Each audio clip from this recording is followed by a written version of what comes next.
Hello and welcome to this episode of Self-Made. I'm your host, D. Brown, CEO. Joining me on the show today is an educator, an author, and a national trainer. Please help me welcome James Bryson to Self-Made. James, glad to have you on the show, man. Pleasure's all mine. Thank you so much for allowing me to come. Oh man, the pleasure is all mine. You got a significant story to tell, so we're going to do 2 parts with you and go back to back. But I want to start off by really understanding your roots, where you come from, and what your childhood was like. Well, I was born and raised here in Peoria, raised by a single mother. I lived in 2 projects, one on the south end, known as the Warner Homes. Got kicked out of that one and moved up north to the other one called Taft Homes. So lived in the projects all those times, attended Woodruff High School, finally graduated. Took me 5 years to get out. I was never liked school. Never liked school. So finally got out. I loved to play basketball. Never made it on the basketball team at the high school, but I was blessed to get a scholarship to play basketball at Spoon River College, which is it's a community college, a junior college. Okay. Most of my friends are either locked up, or they're dead, or they're strung out. So I was one of the few that was able to escape that cycle of poverty and go on to attend a community college that my basketball coach, here's how God works, basketball coach who never allowed me to play at high school was the one that got me the scholarship. Really? Yeah, full ride and everything. But I wasn't acclimated to college, so I made a lot of silly mistakes and things. But before we do that, why did your coach not allow you to play in high school? Well, because Peoria is a mecca for basketball players, football players, and I was short and I was fat. They had a lot of talented players.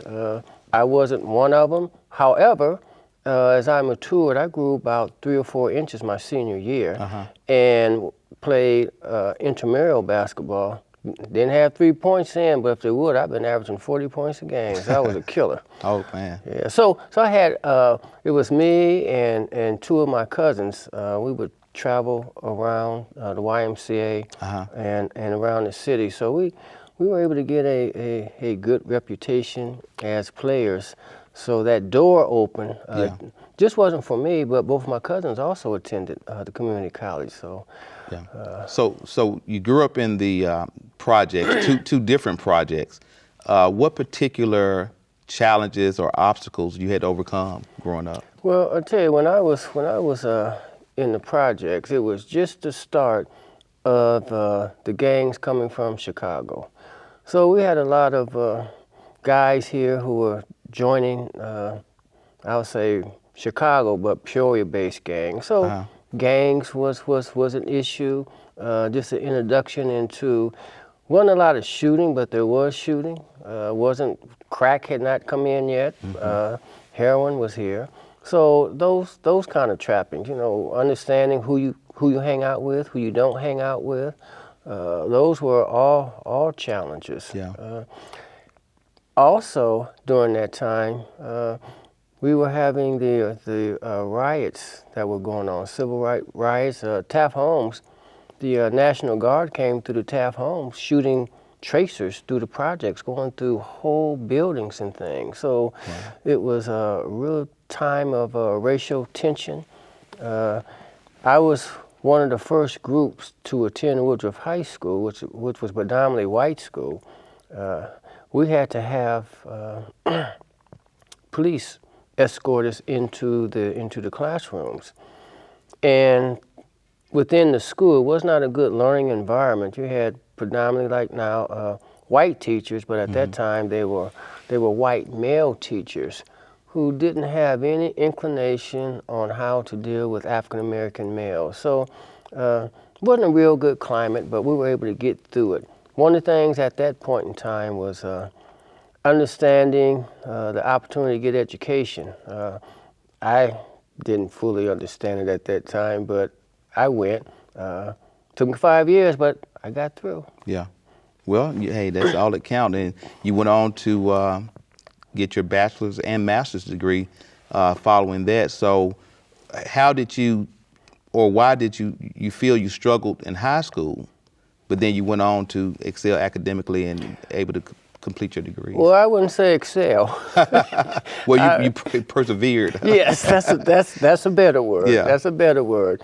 Because I wasn't socially and academically prepared to go to college. I didn't even think about going to college.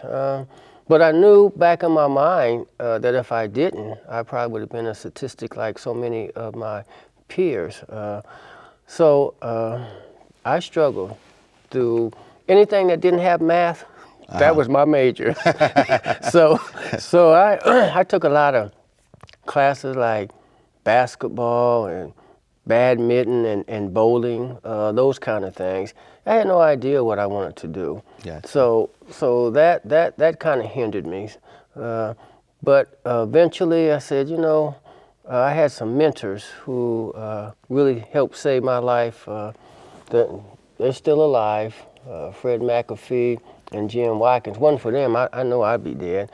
But I said, you know what? I think I want to be like them. Let me go into, of all things, social justice, sociology. So that's where I lean toward. Now, you mentioned that a lot of people you grew up with, friends or whatever, are either dead or in jail. Are there any particular tragedies? Or strung out. Or strung out. Mm-hmm. Are there any particular tragedies that have kind of that stand out to you, or that are just really memorable to you from your childhood?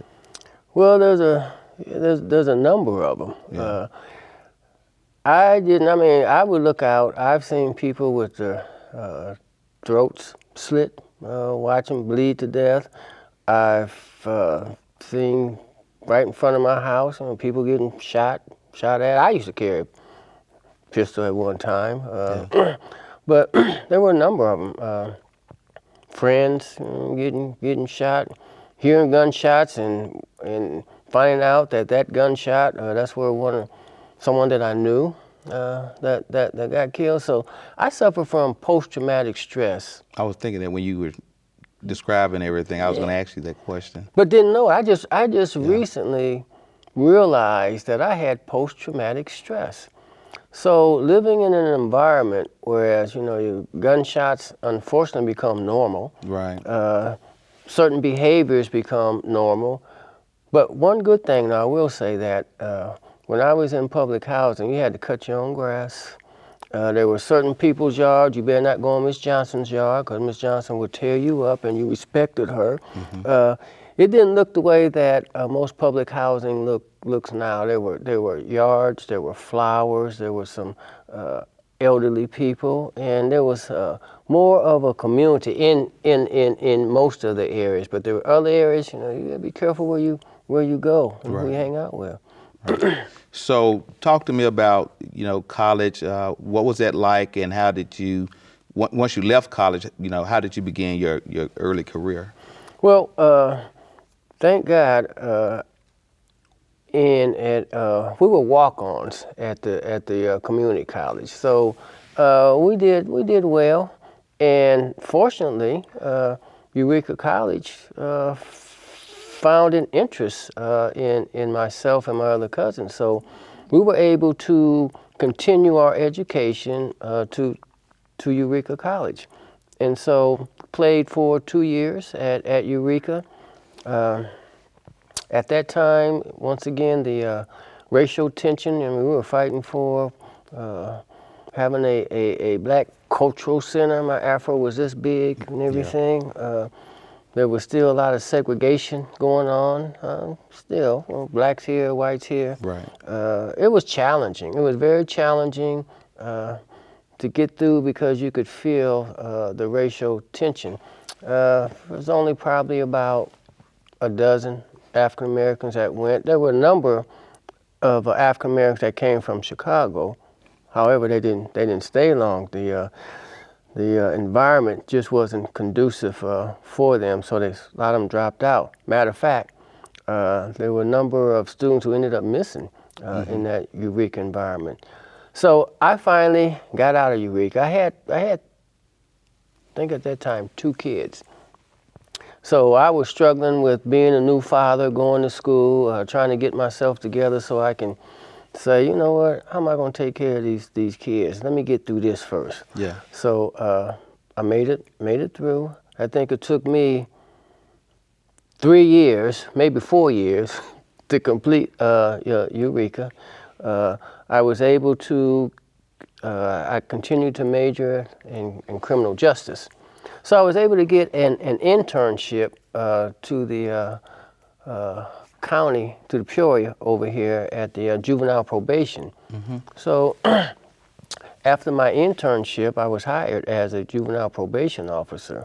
So I worked there for probably about 5 years and got to know, I mean, names will follow you. Names will bless you or curse you. Right. And a lot of names and things that are involved with crime, I've worked with a lot of those families and things. So that was quite an experience, getting involved with the court systems, getting involved with youth, getting involved with, I would call it, that department, what was it called?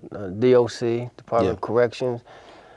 I didn't ever send any of my kids to DOC. I can say that, because once they go DOC, they pretty well stamped and institutionalized. Yeah. So from my tenure from juvenile probation, I went into mental health, and I worked for the Fayette companies as a mental health counselor.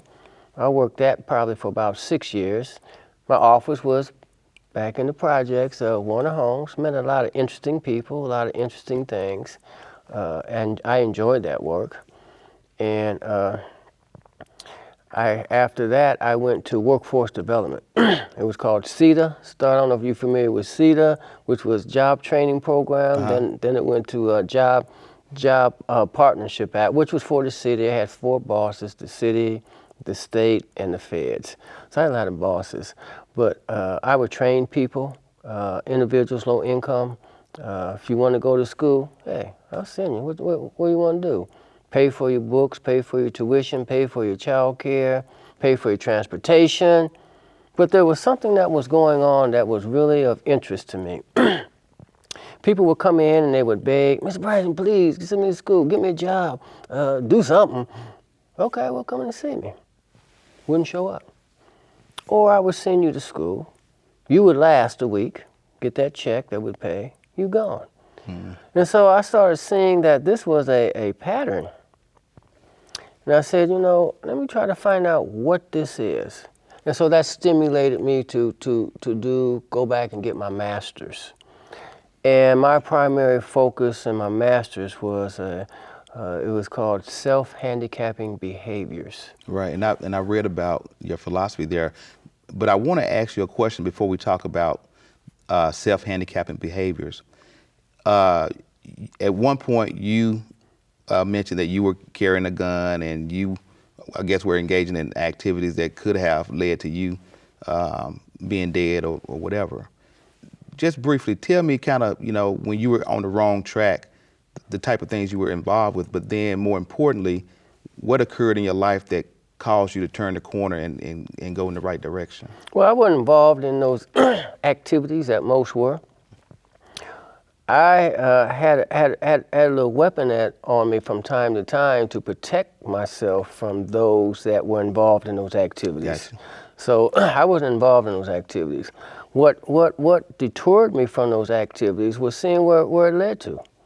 I mean, you know, seeing my friends getting locked up, seeing my friends getting killed, people that I know. I mean, I knew that's not the type of life that I wanted. So I changed. I mean, I stayed in my lane, but if you come in my lane too much, because it was only me. Yeah. It was only me and my mom. So, you know, you come in my lane, I'll try to get out of your lane, but I stayed in my own lane. So everybody else, you do what you do, what you do, I do what I do. So I didn't really have any real issues in that lifestyle, because I got to know a lot of people who we were in the same lanes, or you weren't in that lane. Yeah. But we were friends. Right. We were friends. We just had different families, different lifestyles. Did people in the community give you a hard time because you were different? No, I never had any real animosity. You just have to be careful where you go. You know, Right. you go on this side, and there's the Johnsons or the Browns. You know, man, what you doing down here? Hey, you know, I'm finna go over here to my grandmother, because I lived on both sides. Uh-huh. I lived on the north end, but my grandmother and my family lived on the south end. So I walked back and forth. You know, I didn't have any real issues or anything, because I had a bunch of uncles. Now I guess that probably was a big thing, because when I was growing up, your community watched out for you. You know, you had a village. Right.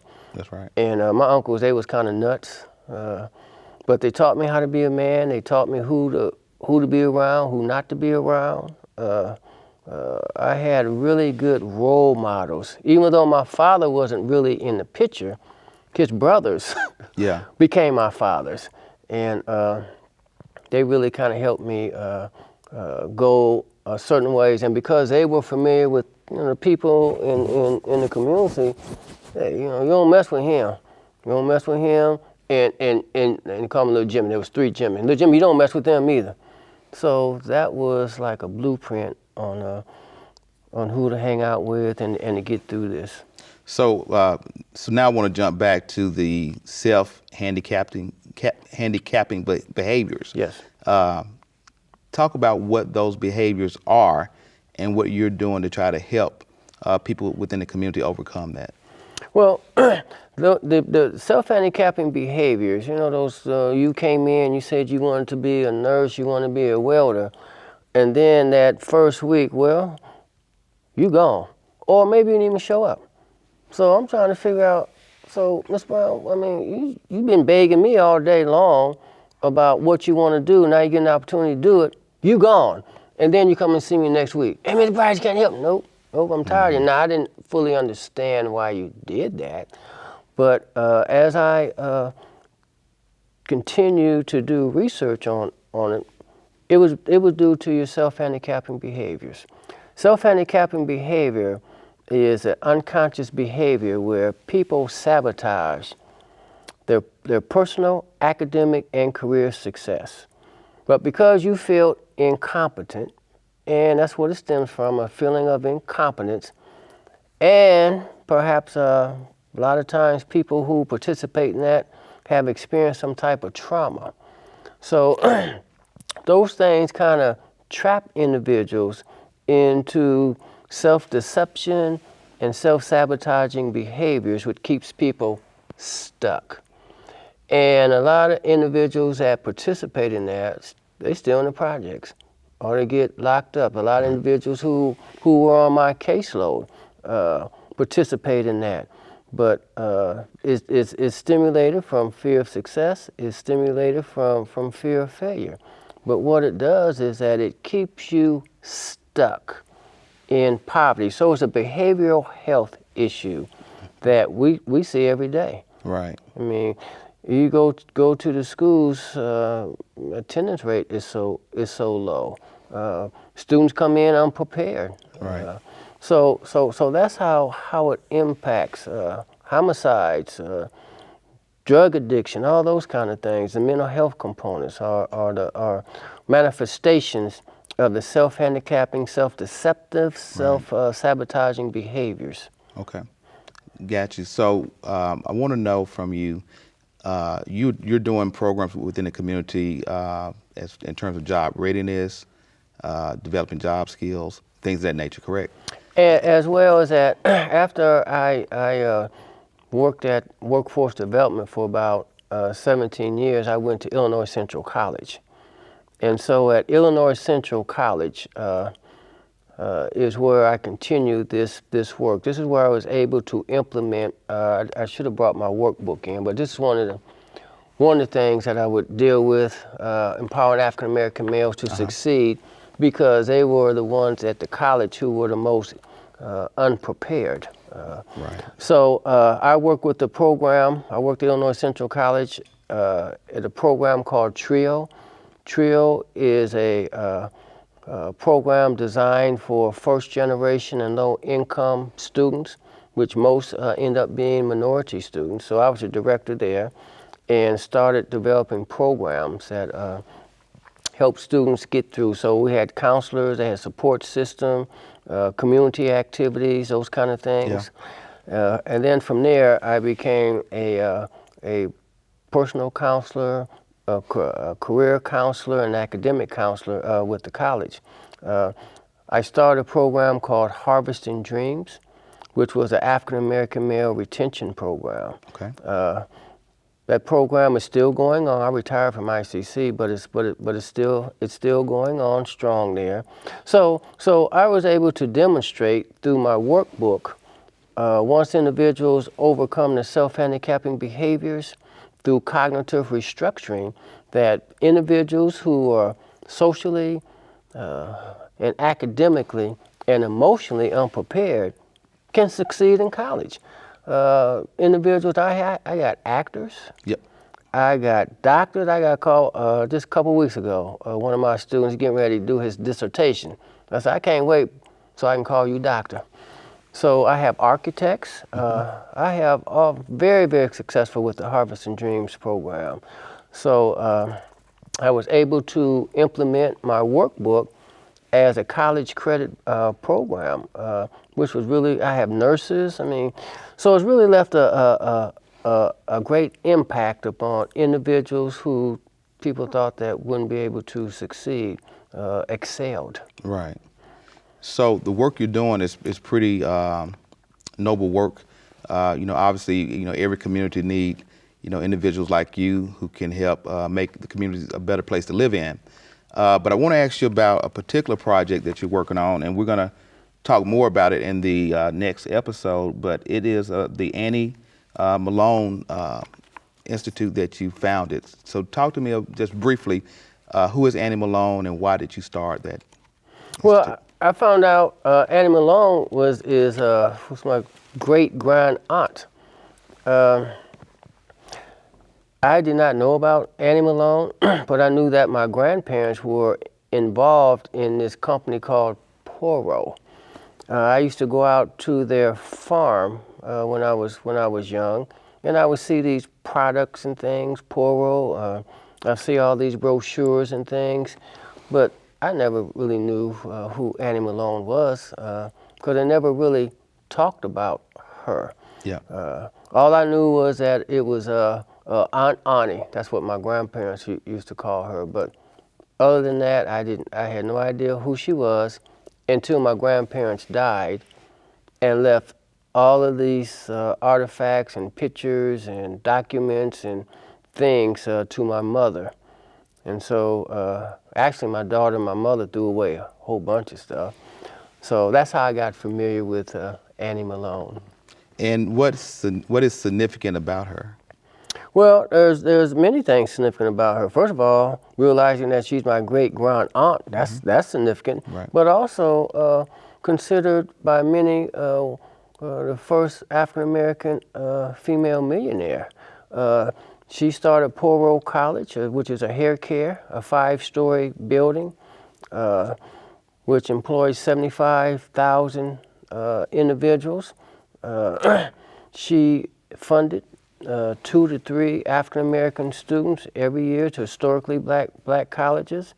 If it wasn't for Annie Malone, there wouldn't be a Madam C.J. Walker.